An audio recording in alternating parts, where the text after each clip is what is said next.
Di sebuah acara majelis di salah satu masjid ternama, tiba-tiba datang seorang kakek tua lusuh ke dalam majelis tersebut. Namun bukannya disambut dengan baik. Kakek itu justru diusir dan ditendang dari situ. Dia diusir dengan sangat kasar. Namun saat keributan memuncak, pembawa acara menghampiri. Saat melihat wajah sang kakek, dia terkejut dan sangat marah. Mengapa pembawa acara itu sampai terkejut dan marah? Siapakah kakek itu sebenarnya? Penasaran bagaimana ceritanya? Langsung saja kita simak cerita ini. Dan jangan lupa subscribe, share, dan like channel Okti Story. Silahkan komentar pendapat kalian ya. Awan menggantung berat seakan menahan tangis. Udara lembab, gerah, namun ada keheningan agung yang menyelimuti halaman luas Masjid Agung Nurul Huda. Hening yang bukan berarti sepi, karena justru tempat itu dipenuhi oleh manusia dari segala penjuru. Ramai, tapi khidmat. Mobil-mobil mewah berjajar rapi, dari sedan hitam legam sampai SUV berlapis krom, menyilaukan mata siapapun yang memandang. Para tamu berdatangan dalam pakaian terbaik mereka. Gamis putih bersih yang masih terlipat rapi, sorban wangi kasturi, sepatu mengilap yang baru keluar dari toko barangkali. Bahkan ada yang mengenakan jas Arab, jubah wol mahal, dengan bordiran keemasan di bagian kerah. Mereka datang bukan hanya untuk ilmu, tapi juga untuk menjadi bagian dari sebuah momen langka, majelis ilmu yang akan dihadiri oleh seorang ulama besar, tokoh spiritual yang sudah seperti legenda hidup, Syekh Hasan Al-Basri. Bukan Hasan Al-Basri dari masa tabi'in, tetapi ulama kontemporer, yang namanya tetap menggema seperti nyanyian zaman. Ia tak punya media sosial, tak pernah tampil di televisi, bahkan fotonya pun sulit ditemukan di internet. Namun keilmuannya, ketawaduannya, dan kisah-kisah tentangnya tersebar dari mimbar ke mimbar, dari kitab ke kitab. Beliau akan datang diam-diam, suara panitia menggema dari pengeras suara masjid. Tidak pakai iring-iringan, beliau tidak suka disambut berlebihan. Jamaah makin rapat. Barisan saf sudah penuh bahkan sebelum azan zuhur berkumandang. Banyak yang membawa kitab catatan, pena, rekaman suara, dan air mata harapan. Mereka ingin melihat, ingin mendengar, ingin mendapatkan meski hanya setetes ilmu dari samudra hikmah Syekh Hasan.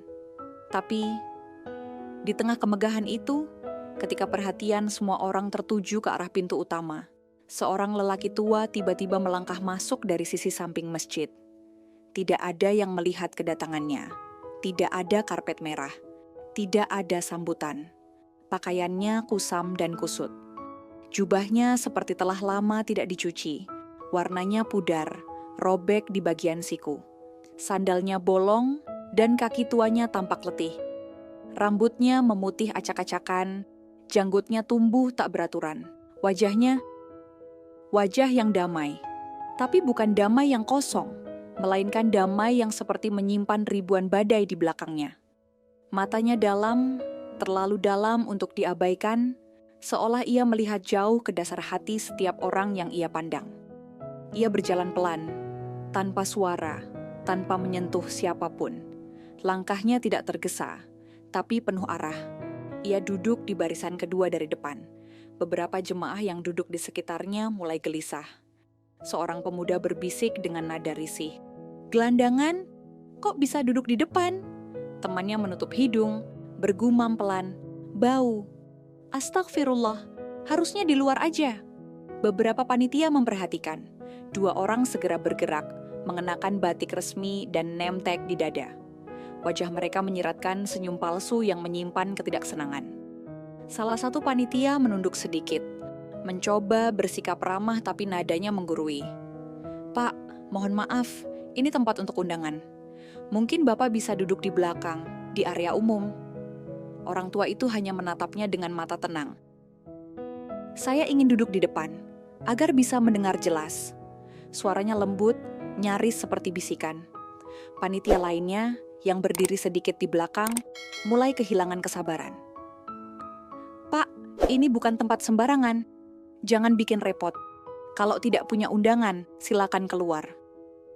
Orang tua itu tidak melawan, tidak membantah, tapi juga tidak bergerak. Ia hanya berdiri, tetap diam. Maka, Tanpa aba-aba, tangan panitia yang kasar menarik lengan baju lusuh itu. Tubuh tua itu oleng, hampir terjatuh, namun tak seorang pun beranjak membantu. Ia dituntun paksa ke belakang, dibentak dengan nada suara yang lebih keras. Majelis ini untuk orang yang sopan dan tahu aturan. Beberapa jamaah mengangguk pelan, merasa panitia melakukan hal yang benar.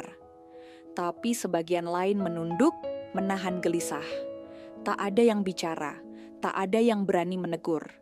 Kamera ponsel mulai merekam diam-diam. Dunia digital haus akan drama, dan mereka merasakan ada sesuatu yang besar tengah terjadi. Lelaki tua itu nyaris mencapai pintu keluar. Tubuhnya gemetar, tapi ia tidak marah. Ia tidak menatap siapapun dengan dendam.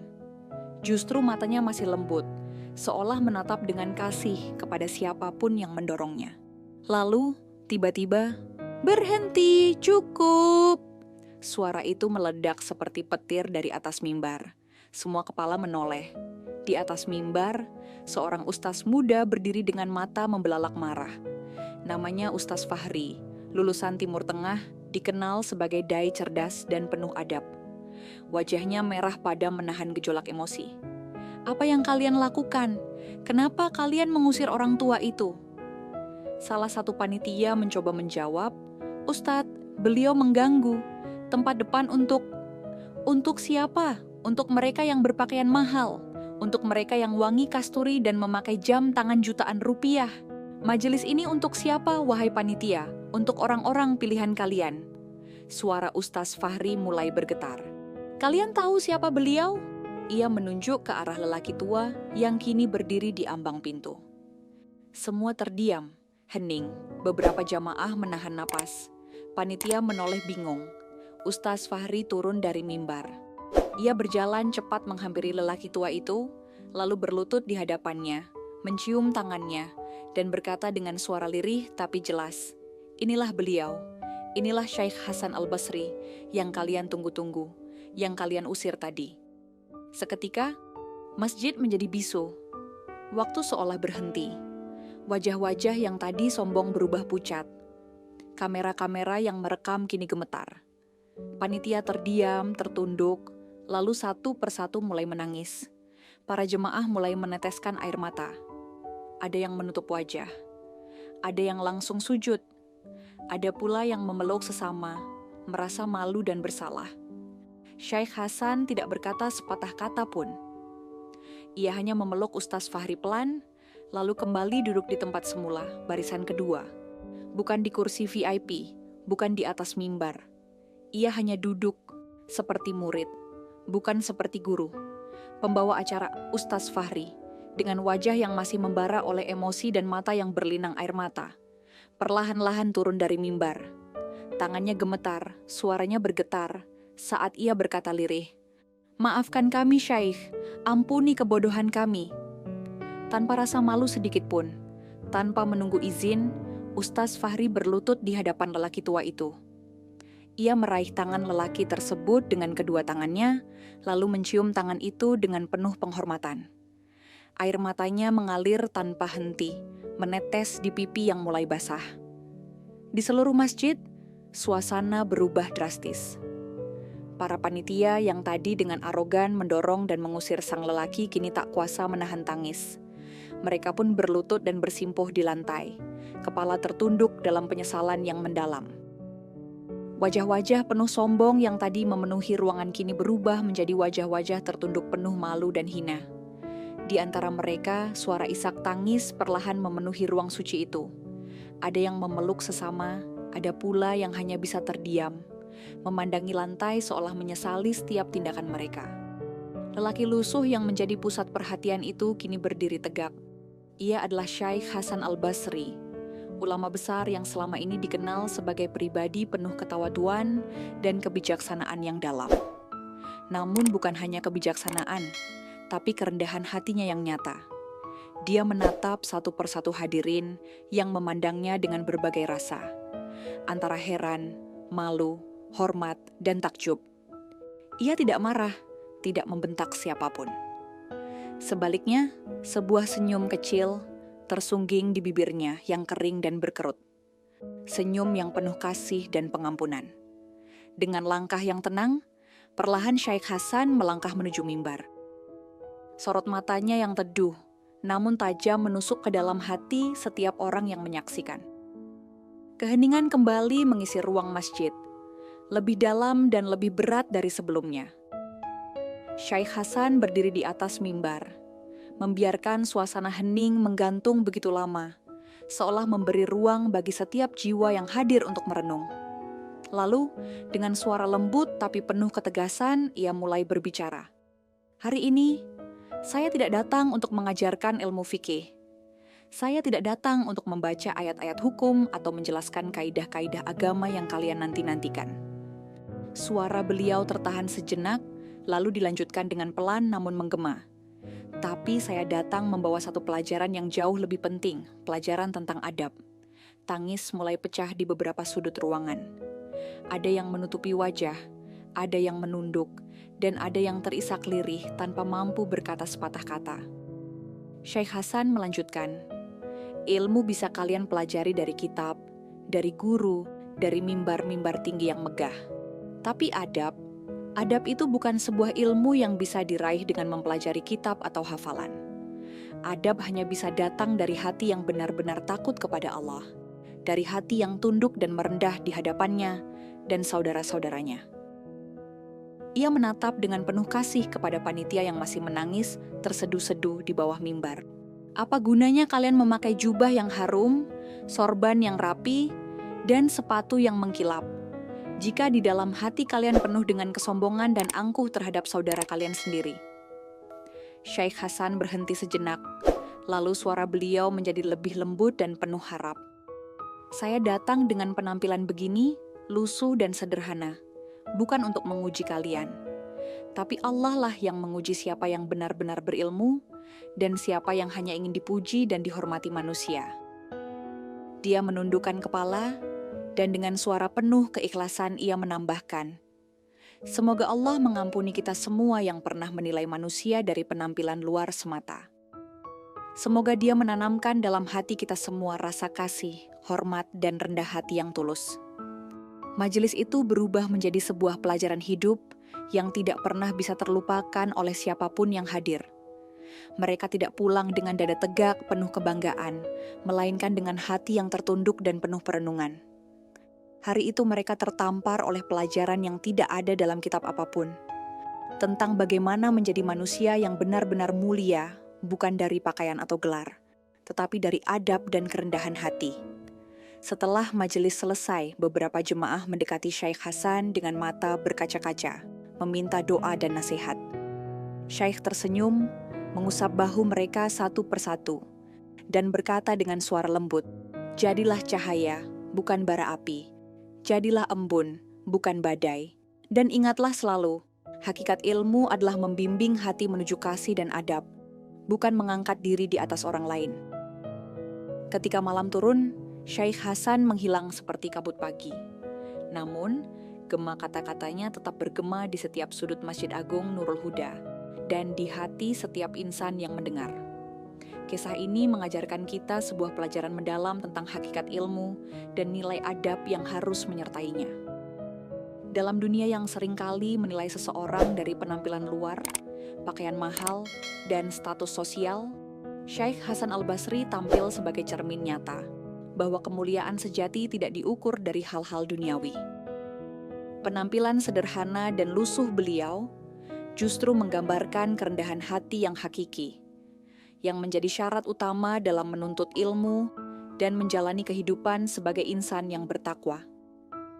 Sikap rendah hati ini menjadi kekuatan utama yang mengangkat seseorang lebih tinggi dari sekadar simbol duniawi yang fana. Amanah yang dapat diambil dari kisah ini adalah pentingnya menjaga adab dalam setiap interaksi, terutama dalam lingkungan yang mengaku sebagai tempat ilmu dan ibadah. Sikap sombong dan memilih-milih, yang sering muncul karena ego dan status, justru menodai makna ilmu itu sendiri. Menolak dan mengusir seseorang yang ingin belajar hanya karena penampilannya merupakan bentuk ketidakadilan dan kedangkalan hati. Sebaliknya, kita harus senantiasa membuka hati dan menyambut dengan penuh hormat setiap insan yang datang dengan niat tulus. Karena ilmu yang sejati adalah anugerah Allah yang harus disyukuri dan dibagikan tanpa diskriminasi.